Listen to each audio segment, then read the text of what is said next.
Ipapasyal ko kayo sa Venice Grand Canal Mall. Pasok po tayo sa loob at meron akong sorpresa sa inyo. Titignan nyo mamaya kung ano po ang gagawin ng inyong Lola Doc dito sa loob na to. So pasok po muna tayo para makita naman ninyo bago po dun sa aking pasabog.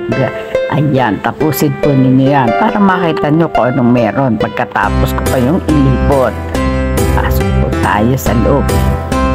Pakita ko po sa inyo kung gaano maganda sa loob. Para ka bang nasa ibang bansa. Pero actually, Pilipinas lang po yan.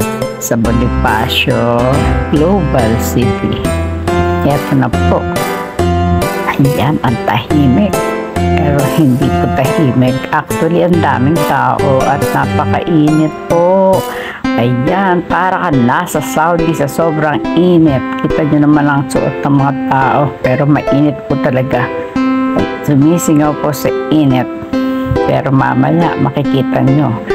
May isang tao dyan na may sorpresa para sa inyo na hindi nyo akalain bakit nandyan po sa loob na yan. Yan, pasok pa tayo. Diba yan? Ang ganda-ganda po sa loob.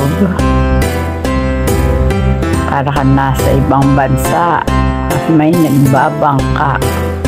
Pupunta lang naman sila doon sa dulo at babalik na muli sa kabilang dulo.